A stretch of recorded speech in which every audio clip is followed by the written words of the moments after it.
Stephen Fotopulos here. He is the former executive director for the I want to get it right. The I get the name wrong. Tennessee Immigrant and Refugee Rights Coalition. And Jennifer Buck Wallace is working with. Oh, sorry, I don't have what you're currently doing. But you worked at CMT, and you currently work with the Worth and Lofts Homeowners Association, right? I'm the president of the association. Okay. And you can tell more about it in your own introduction. And then Bill Beck is an attorney. All right. Well, let's just go into it. Bill, why don't you talk about yourself for a bit? My name is Bill Beck. I'm a lifelong Nashvilleian. I work with my mother at 4205 Gallatin Road in Inglewood, heart of the district. I've been an attorney now for about 15 years. My dad and my brother are Beck and Beck Real Estate at the same location. My dad's the oldest living real estate broker in Nashville, and still working. So we have a great family business right there in Inglewood for over 30 years. And I myself have been involved in a lot of community activities, been the president of the Madison Rivergate Area Chambers, and been the president and one of the founders of Restoring the Historic Amqui Station. I do pro bono at the Madison Senior 50 Forward. Involved in many different leadership roles and activities and charitable organizations throughout the district. All right. Thanks. My name's Jennifer Buck Wallace. I actually was born and raised in East Tennessee. Went to Maryville College and then graduated from UT Knoxville College of Law. Moved to Nashville in 2000 after law school and worked for 5 or 6 years as a writer-producer for country music television here in Nashville. And in 2007, I made a career switch as our economy was imploding and we were involved in 2 wars. Got inspired to take action and try to fix our broken political system.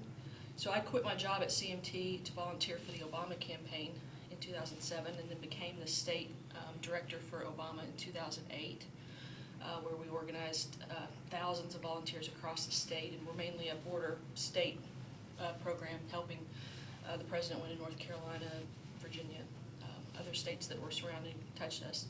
After that, I spent 4 years at the Tennessee Democratic Party, where I was the executive director.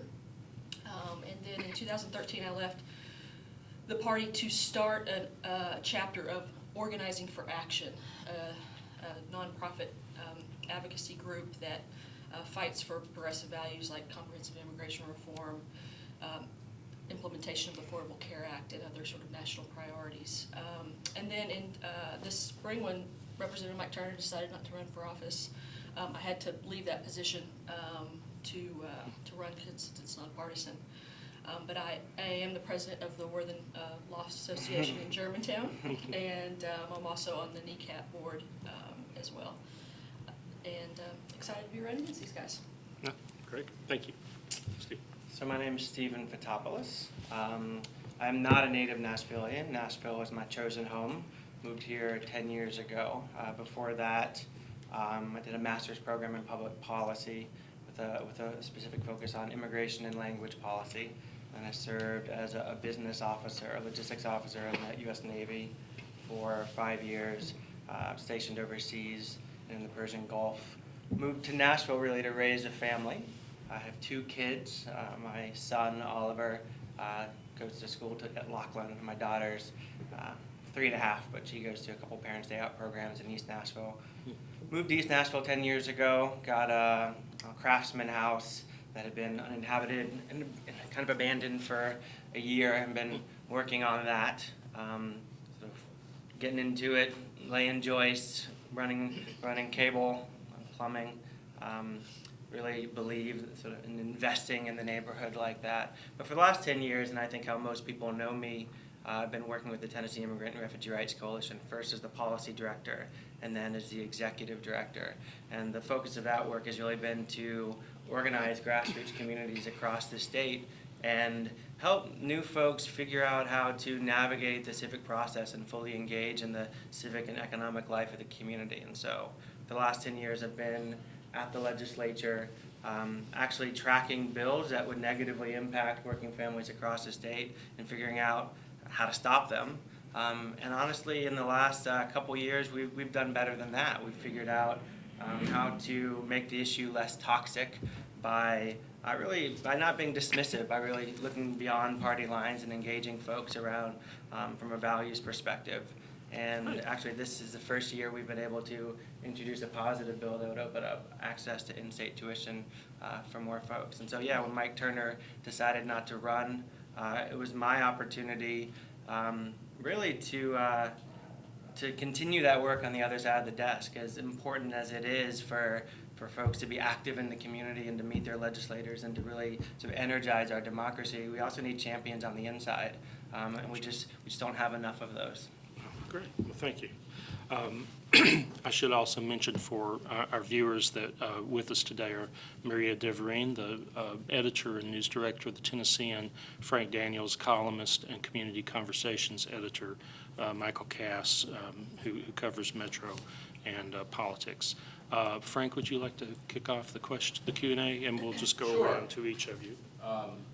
Sort of taking off on your comments, Stephen. Given the supermajority that the Republicans have in our General Assembly, talk about the strategies that a Democrat can have to have an impact in the House.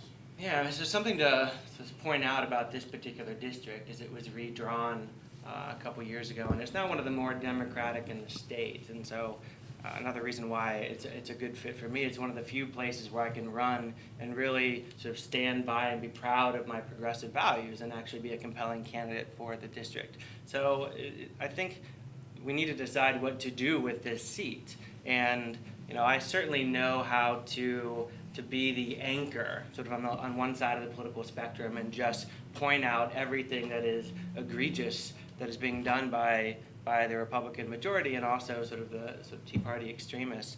But my experience is actually that while there's certainly a time to stand up on the steps of War Memorial Plaza and shine the light on injustice, it's also a great opportunity to sort of be in the plaza and stand in front of people who are saying ostensibly extreme and crazy things, but stand there long enough to find some common ground. And so I actually believe that the best representation for this district is not necessarily just to always to decry the bad things that are happening, and it's not just to use it as a launch point to regain a Democratic majority. It's to go to work on day one and figure out how to build coalitions when possible. More often than not, to stop things that would hurt working folks in the district and across the state. But again, identify the opportunities where you can put together a coalition of progressive Democrats and sort of clear-thinking Republicans who understand the importance of our collective prosperity. Great. Thank you. I agree. I think this is an extremely important seat in Tennessee. We have very few seats where Democrats have just a natural progressive advantage like this one. And so I think it's very important that there's a really clear voice in this seat that stands for some of the values that I think Democrats across the state of Tennessee don't hear enough. Someone who will stand up for equality, someone who will stand up, for women in society. Right now, we make 77 cents on every dollar a man makes. Someone who will stand up and advocate for those important progressive values, and we could go on and on about what those are. But I also think it's an important thing for folks to remember that when you have so few seats like this, you really need in those seats people who are leaders, people who are going to help advance the principles and the direction of the Democratic Party. And, you know, we can reach a coalition. I think any one of us can sit down and build the relationships that we need to in the legislature to find coalitions that can vote together on this bill or that bill, or maybe push back the worst offending bills that Stacey Canfield's gonna throw out there next year. But we really need also, I think, a leader who understands that, you know, we are in a very difficult situation as Democrats in Tennessee. We are in what the insiders might call a super minority, which is a difficult position to work from.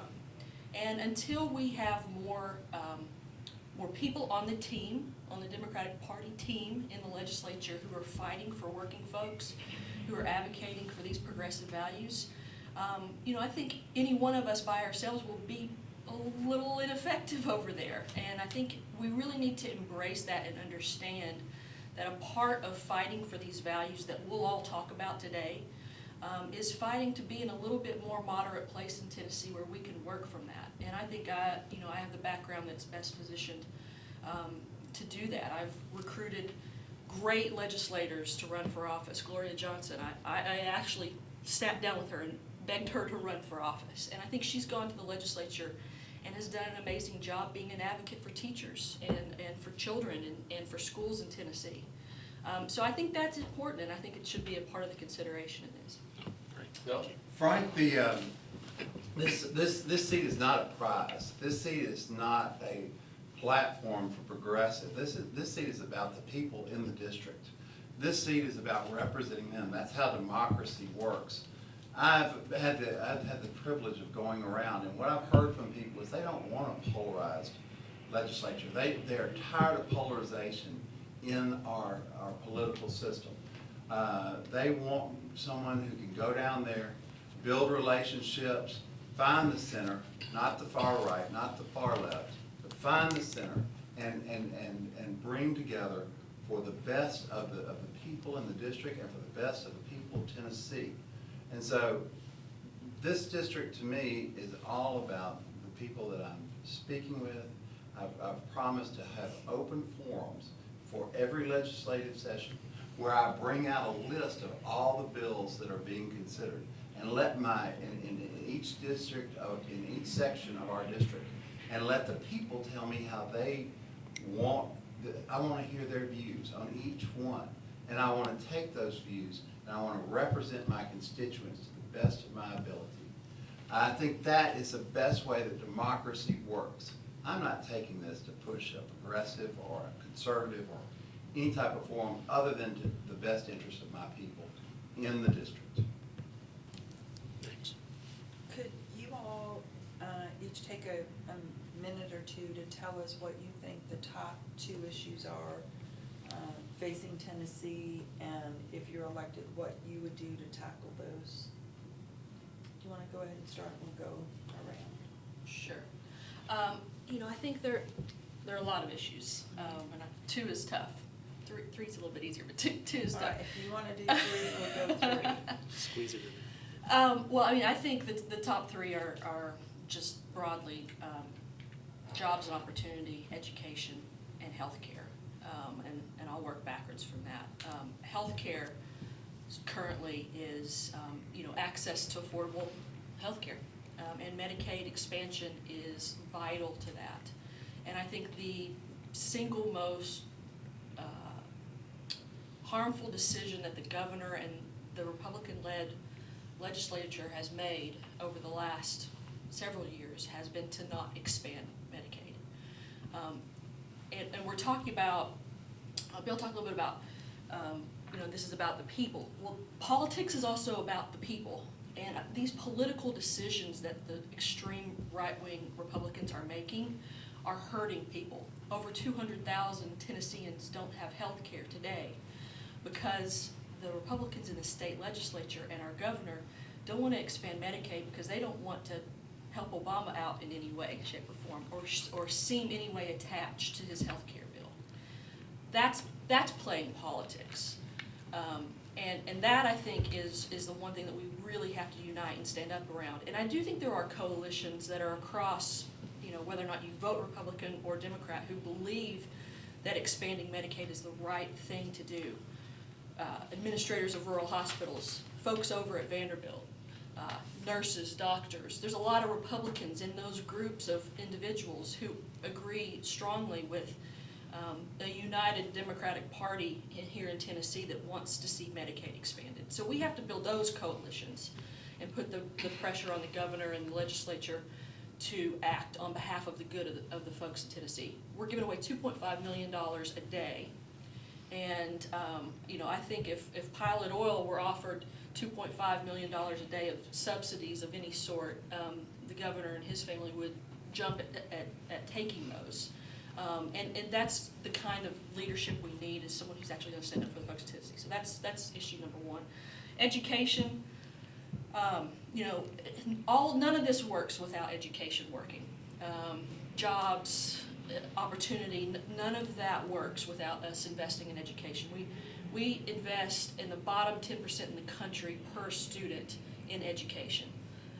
That's the wrong priorities. I think our legislature right now is thinking about the wrong priorities. When we're looking at a budget, if education's not the first thing on your mind and where we're going to fund and how we're going to fund it, I think we're making a mistake for the future. So that's number two, and there's a lot of other things. Hopefully we'll talk more about education. And then jobs.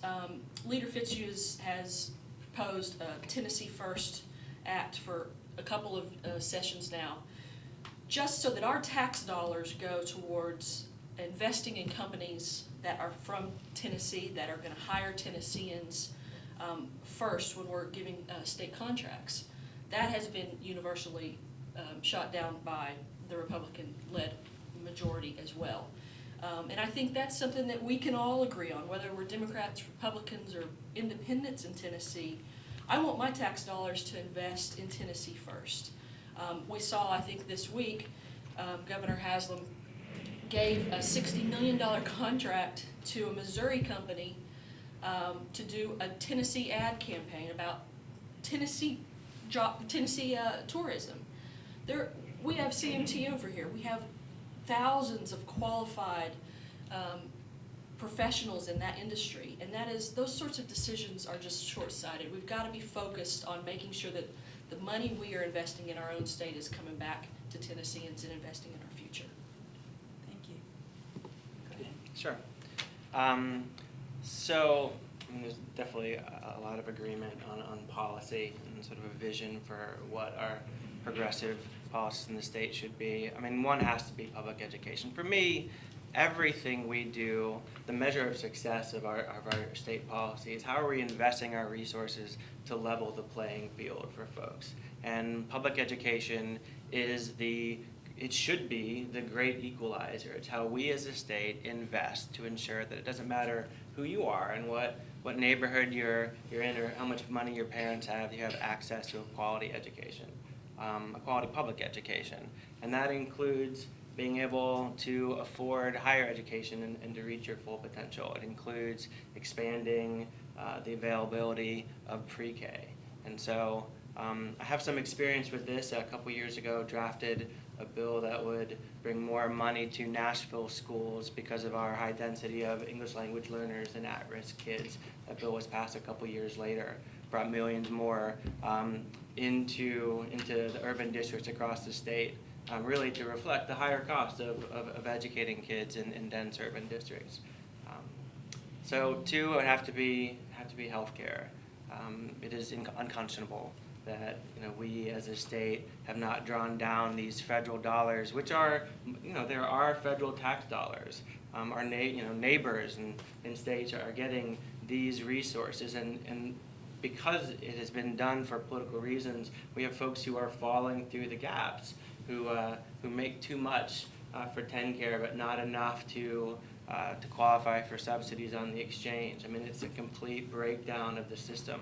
And so we have to expand Medicaid and create enough of a safety net for folks that they're not one unforeseen illness or accident away from not being able to afford to take care of themselves and not being able to keep their home. The fact that we have a legislature who is making these types of decisions it is so patently clear that they are not, when they think about a bill, when this majority thinks about a bill, they're not translating that into how it's going to impact real folks, working folks across the state. I mean, that's a perspective that's missing. For the third sort of priority, I'm going to sort of expand it a little bit more. It's about a political philosophy, and that is decisions need to be made as close to the impacted, affected families and communities as possible. That's the work that I've been doing for the last 10 years, making sure that individuals and families and neighborhoods are engaged in the decision-making process and that lawmakers are accountable to them. And the real challenge now is that in this city, as we are as our school board and our metro council are grappling with really tough decisions like what is the right balance in the inventory of public schools, what is the right role for charter schools, how should we design our public transit system, where should we start, what should we do about domestic benefits for city employees, what should we do about fair wages. Every time we grapple with one of these decisions, if it is just slightly to the left of our state legislature, they try to override it. And so honestly, one of the primary roles is kind of an answer to your last question. One of the primary functions of the representative of this seat, representing District 51, is to make sure that when we make a decision that reflects the character of our city, that we can protect it from the Republican majority and having it being overridden really by a political motive, not actually based in even a conservative principle of letting folks make decisions locally. Yeah, you got it, Bill. In no specific order, first of all, we have to look at healthcare. To echo what Jennifer and Stephen said, but let's look at it from the numbers. Next, without healthcare, it's projected, without the expansion of Medicare, it's projected that we're going to lose 750 lives in this state. 750 lives. We lose less than 1,000 each year on the roads, which is way too many. And people are enraged about that. And millions of dollars are spent for the governor's highway safety program. But yet they will not turn around and look at these 750 people that are going to die because we do not have the expanded Medicaid. The state is already paying the taxes federally, but yet we're turning away that money for some ungodly principle that I cannot figure out. The governor has got this wrong. And people need to look, and let's look at the jobs. Over 74 hospitals are at risk to close. That's 21,000 jobs right here in the state of Tennessee that we're going to lose. Right here in Nashville, Metro General is on that at risk. We're going to lose 650 jobs right here. And the valuable safety net of General for people who don't have insurance, it does a wonderful work, and we're going to lose that without the expansion of Medicare. We also need to look at, when we're looking at education, top priority. Education, we not only need to look at, education is our future. It dictates the prosperity, the ability to bring jobs. It dictates how our state is going to evolve in the next 10, 20, 30 years. We must make education a priority. Not only classroom time, but pre-K. For every dollar we spend in pre-K, we get a $7 return. We should expand pre-K to every county and for every child. We also need to look at after school. Very, very important. As I walked the Casey homes and as I worked in Martha O'Brien, if we don't have those kids something to do after school, the greatest juvenile crime happens between 3 and 5 p.m. We have got to give the kids something to keep them occupied, to help them develop culturally and civically, and keep their minds and their hands occupied. And that is very important to me. Jobs, we've got to reevaluate our economic incentive programs. What we're missing with that, I'm very thrilled about Volkswagen, about Beretta, and about these other companies that we've brought in, and Clarksville, the solar panels. Inline. And Hemlock, thank you. But Hemlock's not producing the jobs. Now, are we going back and reevaluating the contract? Is there any accountability? We're giving all this money and all these tax breaks up front. Where a contract is the meeting of the minds, as we learned in law school.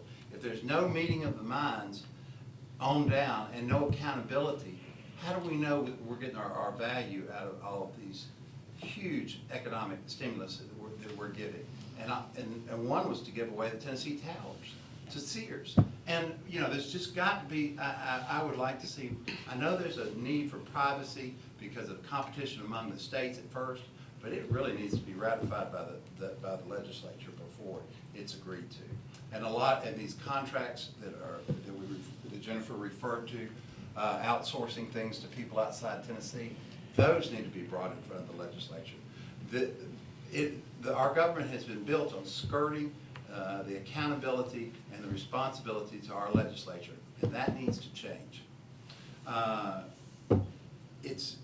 We've got a lot of things to do in Tennessee, and I'm looking forward to getting work and negotiating and helping them get these things done. Thank you. I'll take the next one. You touched on this a moment ago, but. I think Bill should go first this time, too. Oh, okay. Okay. No, I was using that to Segue. explain. That was my segue. You're right. No, what you touched on a minute ago was something we were interested in, which is about the local versus the state, you know, when it comes down to that. There's been a few examples over the past couple of years where the state legislature has acted against either the two largest cities, Memphis and Nashville, or one of them individually. And maybe not against, but that's certainly the perception that, you know, in the case of the AMP, you know, taking away the authority for the center lane, the Metro's attempt to pass an anti-discrimination ordinance for employees. So talk about where that division is and what that would mean to what you're doing, representing your district in Nashville, a city that's been on the kind of the short end of the stick with the legislature recently. I think that's an excellent question. And the state legislature has almost become the state city council. If you've noticed, we have bills for Madison County, we have bills specifically for Hamilton County, and it's almost like we're giving parliamentary courtesy, and they're letting them do what they want to, just specifically for those counties. Several incidents and we look at Nashville, and all of a sudden we want the local leaders decide to do something, and then the Metro Council, and all of a sudden the state wants to come in and push their agenda, centralizing their power. They did it with charter schools and being able to license ones that the Metro School Board said no to. That is totally wrong. In order to keep the charter schools accountable and keep them educating our children the way they're supposed to, that should be left totally up to the Metro School Board. And with the AMP, same situation. And that one thing I did mean to mention was infrastructure concerning your question. That is one of the most important things we need to look at in mass transit in the upcoming years. If we do not grasp and get a hold and out of front of the curve of the extra 500,000 people that are supposed to be here in the next 15 years, we are going to lose the quality of lifestyle that makes Nashville the it city and the wonderful place it is to live. So we need to look at how to improve our infrastructure, water, sewer, storm water drainage, mass transit. And we not only need to look at this, the county is doing a great job taking a lead, but the state needs to lead in making this a mid-state regional direction. We're all in this together with our contiguous counties and our SMSA, and Nashville does not need to bear the brunt of funding this. This needs to come from the state because we are the economic leaders of this state in Davidson County, And we need to have those funds coming back into us instead of the citizens of Davidson County having to pay those funds out to have people coming in and out of our county every day.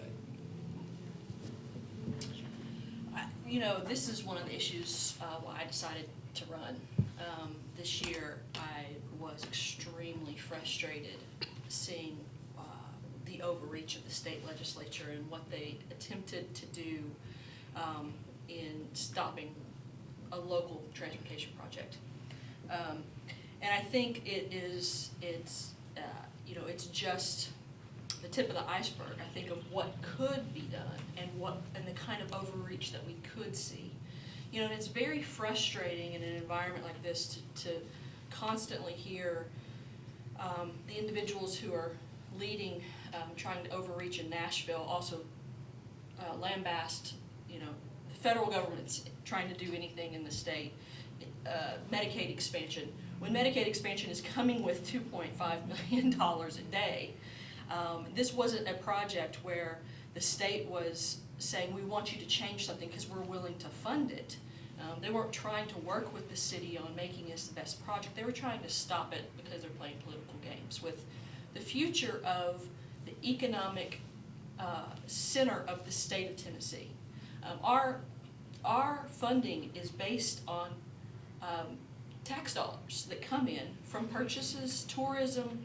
Nashville's driving the majority of that, and to see the legislature overreach in that way because they disagree on policy and they know that they can, just because they know that they can, infuriates me as a Nashvilleian, someone who lives, works, plays in Nashville. That is, this is why, I'm here in Tennessee. I love Nashville.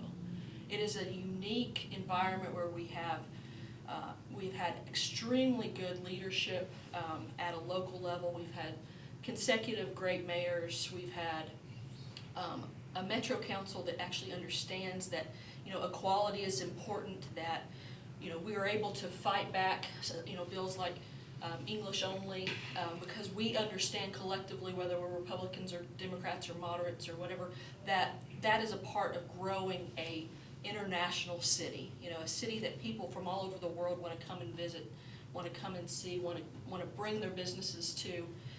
And so to see that, I think that is one of our number one problems going forward, is how do we combat that? And I think we need people in the state legislature who are going to work every day with people in metro government to anticipate what those next steps may be, and to work together to try to prevent them before they get too far down the road. And I think the AMP battle this year was something that took a lot of folks a little bit by surprise, and the ball was down the field before it could be, we could play a little defense and get it back across half field. And so, I think that is that's extremely important, and we've got to be very aware of it and have our eye on that, because it threatens everything that everyone here that lives in Nashville wants to see about this city, whether it's the charter authorizer, or whether it's transportation, or whether it's equality next, or the options are endless for creative minds over there in the Tea Party in the legislature. So I think it's an extremely important issue going forward. Thanks. So, I spoke a little bit about it already. I've been working for the last 10 years to realize a progressive, inclusive vision for Nashville. Back in 2005, my coalition helped defeat a bill that would have prohibited food trucks because there were just too many taco trucks in Nashville, and it made people a little bit uneasy. Now we have this great foodie culture. In 2007 and 2008, worked to defeat the English-only ordinance, and then the English-only ballot initiative by heading up Nashville for All of Us, which brought together for the first time labor unions and business and civil rights groups and community groups and neighborhoods. And this is a beautiful city that we live in.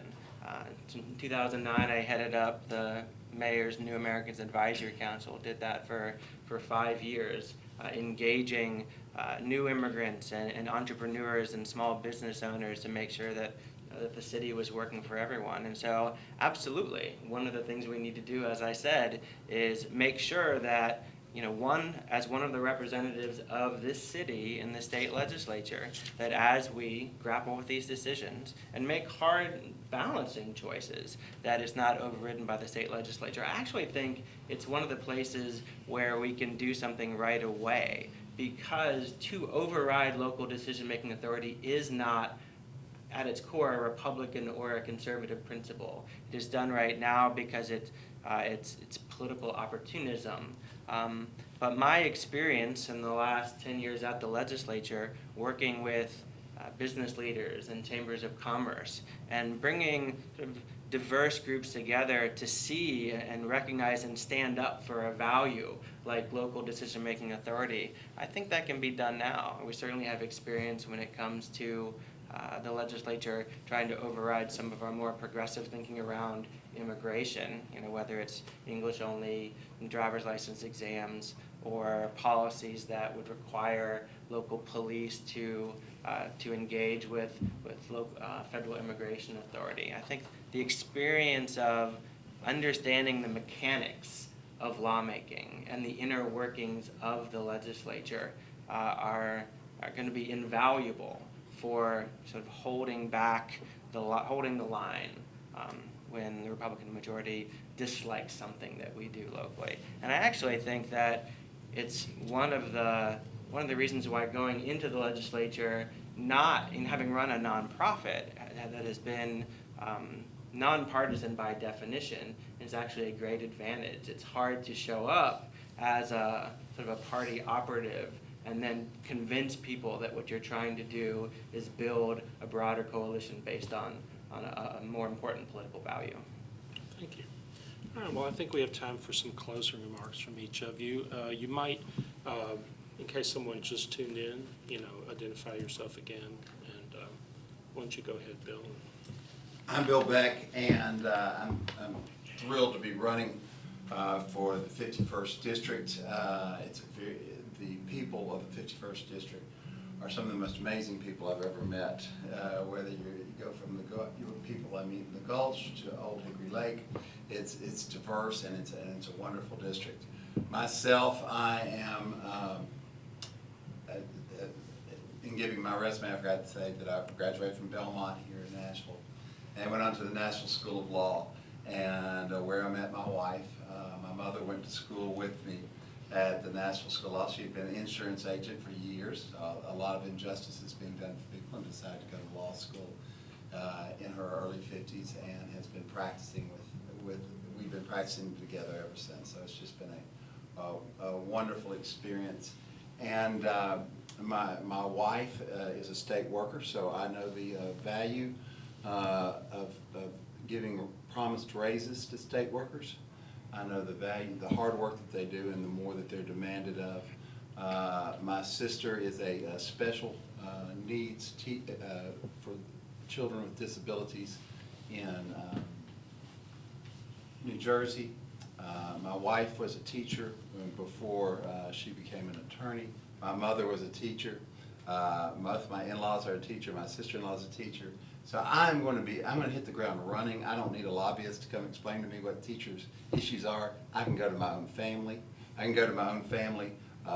For experiences on how to balance a budget, making a payroll, and making sure that the numbers work and that they work for the people of our district.